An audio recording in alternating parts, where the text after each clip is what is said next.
Ethylene dichloride is the main topic of this lecture, and it's very important to keep an eye in this lecture and the following one because they are very related between each other. I'm going to be talking about ethylene dichloride and vinyl chloride. So ethylene dichloride is literally produced from ethane or ethylene and the chlorination product. Therefore, you're going to add chlorines to this material. But I just wanted to let you know that 95%, so technically everything, is converted to the vinyl chloride monomer. Why? Because VC is used in the polyvinyl chloride. What's PVC? Probably you've heard about PVC. Well, it's technically speaking is the polyvinyl chloride. These tubes are, I'm pretty sure you have seen those before. They're like a plastic tubes. They are very useful because they won't rust as regarding with metals. And PVCs are used in pipes, furniture, automobile covering, houseware, automobile parts, and a lot of more things that whatever thing you can imagine on plastic can be done in PVC. So there are 20 millions of ethylene dichloride productions. So just ensure that this is also a high plastic or a high monomer product. Now vinyl chloride is produced via these two steps. Step number one is ethylene dichloride production, which is what we are going to see in this lecture because we are focused on the production of ethylene dichloride. And then we convert ethylene dichloride to the vinyl chloride. So let's stick to letter A first, ethylene chloride reaction. Main reaction is going to be ethylene plus chlorine. They're going to be breaking bonds, so this is going to be exothermic, meaning that energy is released. This is done via iron trichloride and ethylene dibromide catalyst, and we have some undesired products which are going to be separated later on. So this is our main scheme or diagram. Stated before, we need ethylene as a product and chlorine gas as a product, or reactants. They are mixed here, and then we add the catalyst. The feed mixture bubbles through the ethylene dichloride product medium, and the reactor is going to be operated at 50 Celsius and about 1.5 to 2 atmospheres. So this is our reactor. As stated before, this is very exothermic, so we gotta cool it down. We use a cooling jacket for this reactor.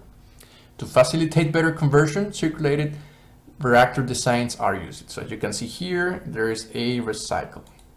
This allows the dilution of the original material and the control of the temperature or the heat removed by the reactor.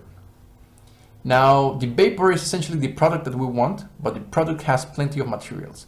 So we gotta first remove our material of interest, and secondly, remove our recycling material. So we recycle these mostly, and these are, let's say, quote unquote, our products. These are then partially refrigerated and condensed. So some is going to be going to the recycling and some is going to be washed. Please note that these are essentially all the materials that we are not interested in. They are mostly off gases, hydrogen chloride as well. So remember that we got hydrogen gas, methane, methane is produced from ethylene, and there are side reactions. Chlorine will be also leftover, hydrogen chloride, and so on. So where are we here?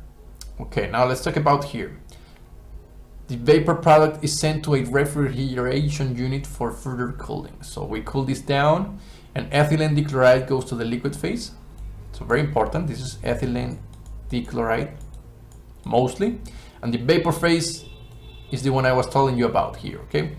The liquid product is crude ethylene dichloride with traces of HCl. So this also contains hydrogen chloride. So similar with the HCl scrubber, we will need to neutralize this one right here. So we are going to mix this one here to the left, sorry, to the right. We add some sodium hydroxide. The HCl or hydrogen chloride is going to be neutralized by the sodium hydroxide, and we got a wash. So we got to remove that wash in this tank right here. So we remove the wash and we are left over with mostly the ethylene dichloride as well as some traces. Now we need to use a separation scheme or a distillation column in order to ensure that the ethylene dichloride goes as the top products and other heavy products, heavy ends, are going to go through here.